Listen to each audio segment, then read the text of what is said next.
The issue of public debt is a major challenge. The issue of stored projects is a major challenge. So there are many things that are a work in progress. You've asked me a very difficult question on why I was repressed. I also don't know. And I am saying it in good faith. I didn't come here to accuse anyone today, or I only came to set the record straight. No one in the leadership of our coalition, from whichever position, has ever called me in regards to the position, in regards to what I need to do better, in regards to what I need to change, in regards to things that needed to be done in a different manner. It's very good for me to put it into record, because, as I said, I was holding this position knowing that I was serving Kenyans. So I am also answerable. And in sincerity say, there is no one who has ever called me, decision makers of our coalition, to say anything around this. I read in newspapers about myself the same way you do.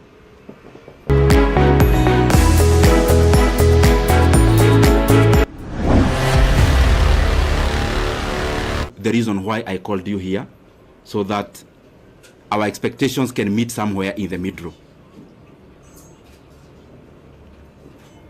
I know there is what I want to say, but I also know there is what you want to hear. And that is the nature of the work we do, and that is the nature of your work. If you allow me today, I called you in this particular office because you have come here before, most of you, in terms of coverage of budget making process. And I called you specifically here because that is actually the agenda. The agenda is that there have been changes, and I felt convinced within myself that, given the pivotal role the position held in the workings of our country, in the workings of our nation, in the workings of our various government agencies, development, and every other thing, and because whatever we were doing, I was also updating you regularly, I thought it was important that I call you the way I have done, so that the things we've been reading and the things we have been seeing, I can clarify a few of them and also give my voice on it. And therefore, without wanting to be diplomatic, I also know that is what you came for, because you knew if it was about politics, I would have called you somewhere else. That chance of serving as the chairman of the Budget and Appropriations Committee made me understand many things that I scarcely understood before. It made me know the workings of government in terms of its levels, its arms, departments and agencies of government, and how they work. And therefore, as much as it was work, it was also a profound learning experience that I am truly grateful for. I am also thankful for the fact that I had trained as an economist some many years back in KU. And when I got the chance to serve as the chairman of the Budget and Appropriations Committee, I had the first-hand learning of how macroeconomic parameters relate with each other. I was able to first-hand experience the things I was learning, and therefore it was also a continuation of a learning experience, and especially in regards to many macroeconomic factors, how inflation is affected by interest rates, how interest rates affect private enterprise, and many other economic parameters that we hear but they are also far-reaching in terms of how we live, and they are also far-reaching in terms of what our country becomes. So in a nutshell, I have been very, very, I should be very grateful, and I have been very honored by the Kenyan people to have served in that capacity, and especially when our country really needed us to do what we needed to do. Just as snapshot of, so that you understand where I'm coming from. This position is very involving, and I am sure many of you have covered us before. Sometimes sleeping in this office, leaving here very early in the morning. Not just myself, also the members of the members we were serving with. But it was also an experience also to learn and know Kenya. There are things we used to do called public participation, where we would choose. We started with 12, we ended up with 20 counties every year, where we would allocate some retro money, actually 100 million per county, and we would then go there to ask Kenyans what they would prefer that we prioritize. The last one, I was privileged to actually travel all the way to Madeira and interact with the people of Madeira, and I am glad that I have had many of such experiences to also relate what we do on the table and how that is far-reaching and how that affects the lives of the Kenyan people. For example, there when we went, the leaders were very categorical. There was a teachers, a TTC, Teachers Training College, and a KMTC, which they told us the entire 100 million to give to those two. Because when we go all out to do those things, we specifically look at the impact of how those projects would work. And also by giving preference to what the leadership and the people themselves request us to, or were requesting us to do.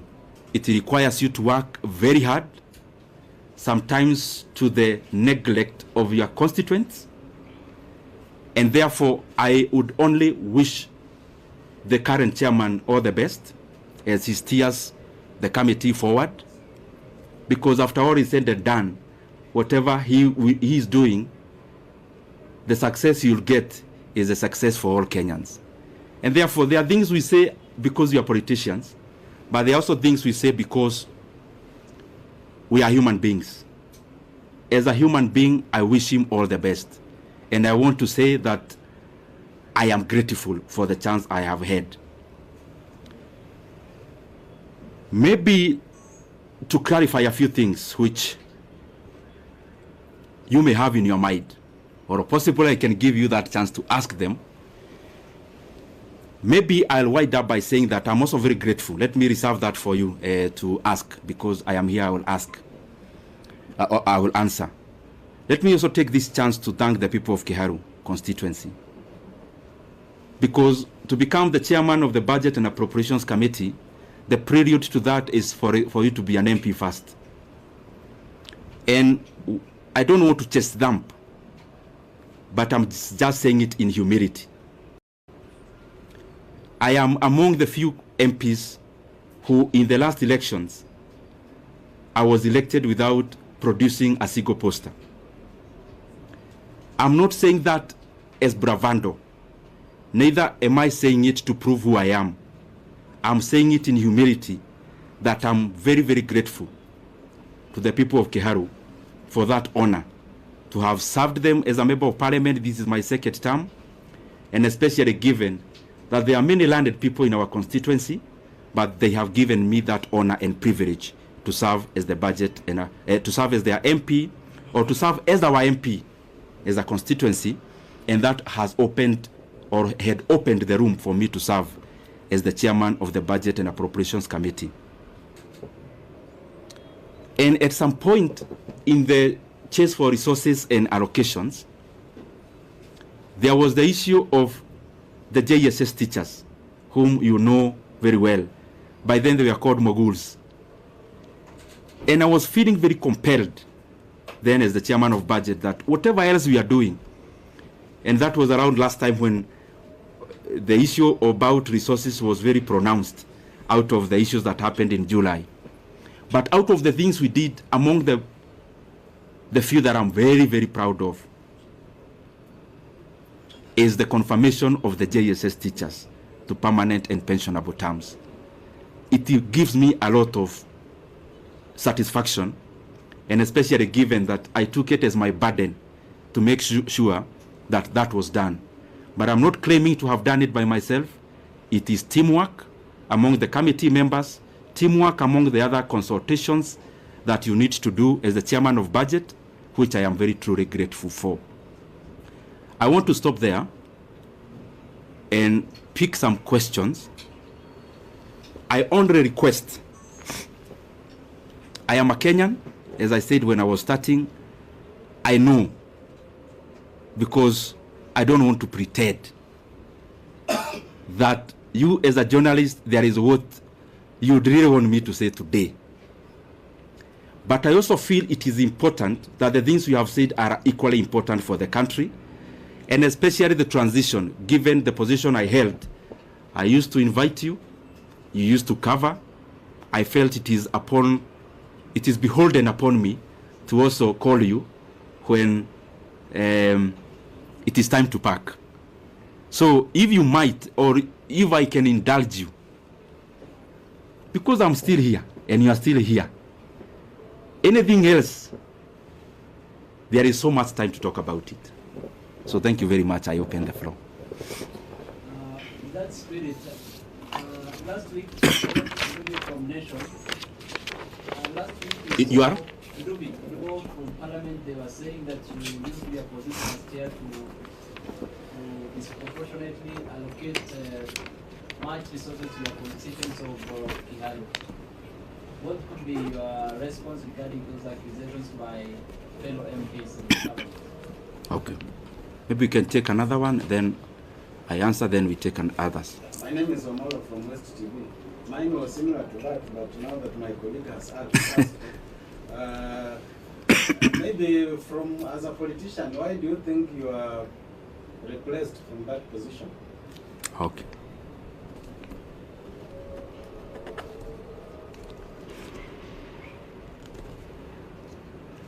Yes, my brother.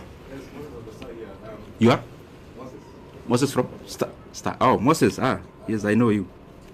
The country is expectant. When I say that, I know what I mean. Yes.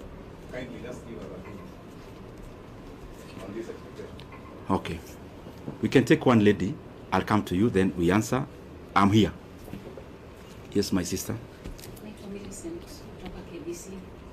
Umezungumzia mafanikio ambayo umefanya kama mwenyekiti, labda ni yapi ambayo unaweza kusema kama kutekeleza kikamilifu, na pia kuna hili swala la public participation bado ni donda sugu kabisa, halijaweza kushughulikiwa kikamilifu, labda hata wakati unapoondoka ni kitu ambacho unaweza kusema.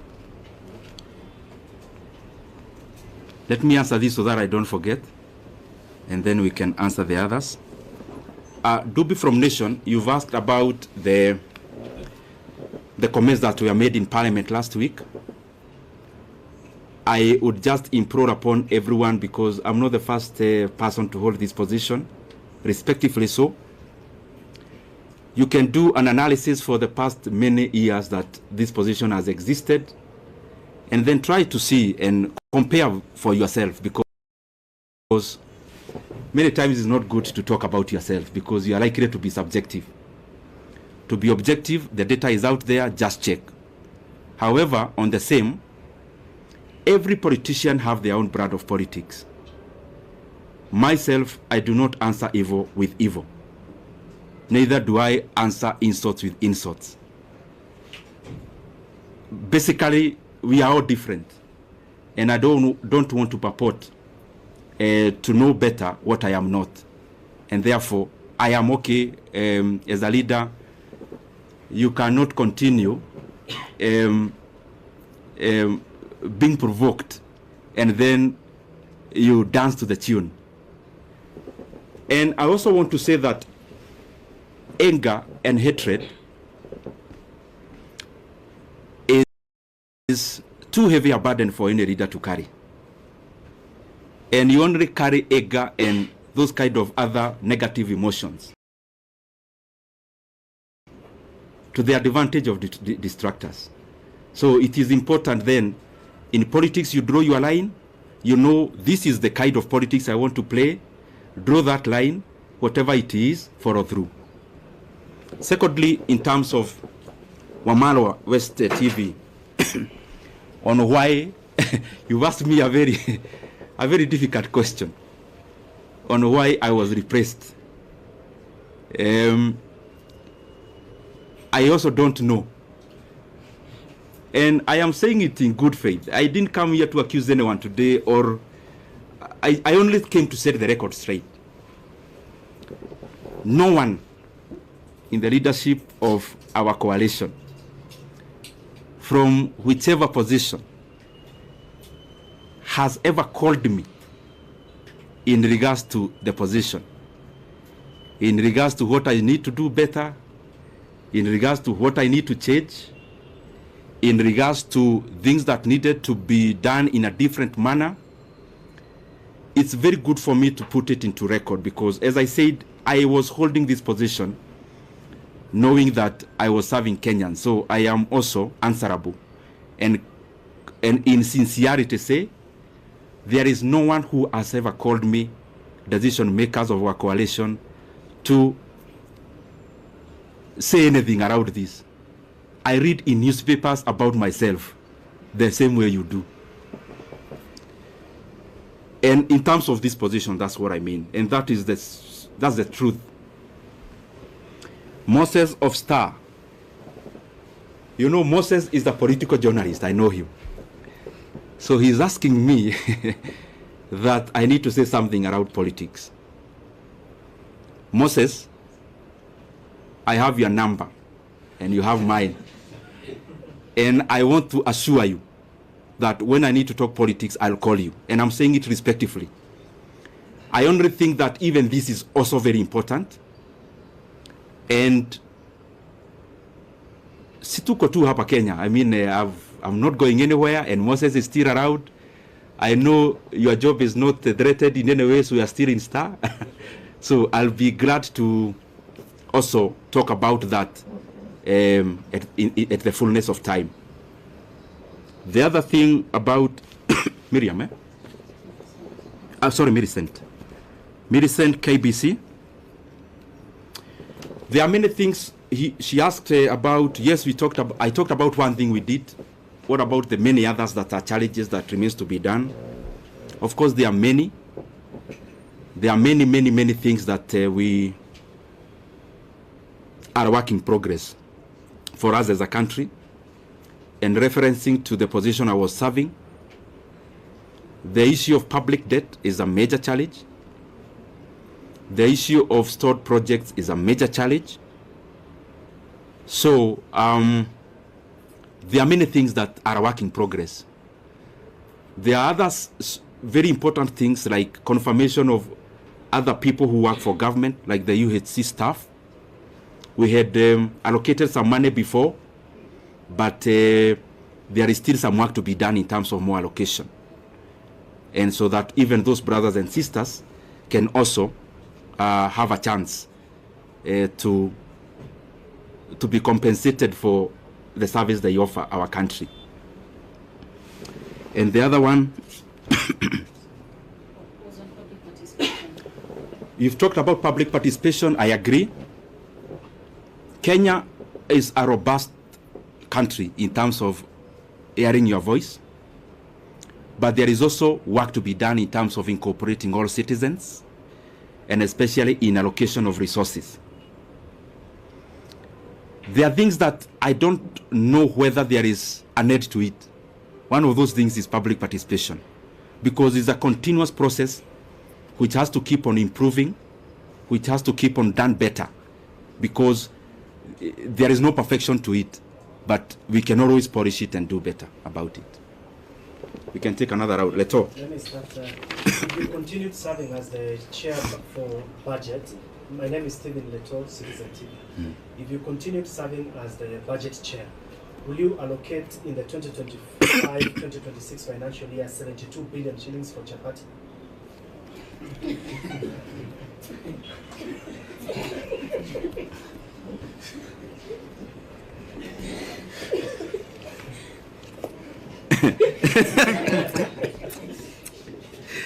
Let me take a few more. Yes, my brother. That cannot be answered alone. My name is Daniel Sare from Daily Trends. What do you regret as a national leader in terms of what you are doing, the post that you are holding, and because you've spoken about what you achieved, what did you not achieve that you wanted to achieve?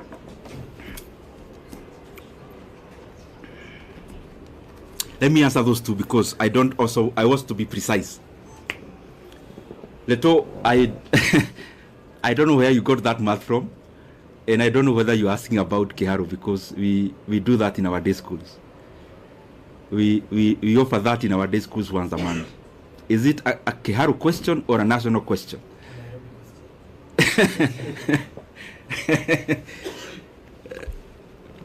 Since I am not here now, let me not hypothesize on what I would do if I was one now.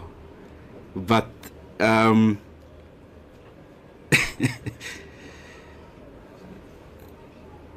mulisikia hiyo swali ya Leto?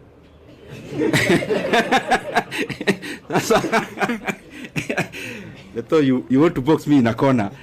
I'll answer you that in camera. Because I also don't want to deflect from this. It's a good question, but I also don't want to wander so far. I'll give you that answer, Leto. And I'll also give you a calculator so that you do the right calculations. Daniel from Daily Trades. Any regrets? What you could have done better? As I said when I was answering Millicent, budget making as it is in management of leadership is always work in progress. There is no perfection to it. That's why even the most developed countries keep on having new leaders. Otherwise, they could have finished the work and say, sasa tumemaliza, there are no more leaders to be needed. So there is always it's always work in progress to reach where we are headed. He also asked about the regrets. What I believe myself is that I am the sum total of all my experiences, bad and good. And if I want to remove any bad experience from my CV, that is, as a human being, then I am deserting to be who I am. Therefore, very rarely will I have regrets. What I'll have are lessons to do things better. Not about only doing, to treat people better. And if at some point you feel that you've been wronged, I always believe it's an opportunity for you to know how to treat people better when you are at a vantage point. And therefore, no much regret.